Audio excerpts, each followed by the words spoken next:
আজ গেমে গেমে করে আলু তাড়া শুরু হয়ে গেছে বুঝলে তো। কিন্তু আলু মানে তাড়িলেও আচ্ছা, না তাড়লে আরও ভালো আচ্ছা হয়। মানে আলুর যে অবস্থা, আলুর বছর লিব বলে কেউ বলে নাই, কিন্তু চাষিদের তো উপায় নেই, মাটির তলে রাখতে হবে। তারপর আবার সেদিন যে ঝড় বৃষ্টি হয়েছিল, সেই ঝড় বৃষ্টি কী হয়েছে, বেদম লেদা লাগিয়ে গেছে।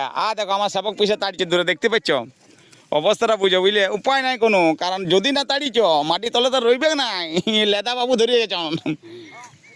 কেমন বুঝাচ্ছে আলু মন্দ? বন্ধ কি আর আলু ভালো হয়েছে বলো, দাম নেই এইটুকু যা মন্দ। আমার পিসা আর কি বলছেন আমাকে, বাবু বাবু করে দেখলেন দেখি। এ পিসা আলু কোন বেরোচ্ছে বলো? হ্যাঁ কী করবো বলো, এখন উপায় তো নাই। এই তো ভবিষ্যৎবাণী কেউ করতে হবে, আলু চাষিকে চাষ করেই যেতে হবে বলো। আমি তো দেখাইছিলাম যে সরষে আমার কাছে, এবার আলু এই বছর অবস্থা খারাপ, একদম খারাপ। আলুর অবস্থা আমার না, আমি ছোটো চাষি একদম, একটু সরিষা বুনেছিলাম, আমার জায়গা লাগালো। কিন্তু আলুর যে এত খরচা, এটা তো অসম্ভব খরচা। আলু ধরে হচ্ছে ভালো। আমার পিসি তুলছেন দেখো আলু।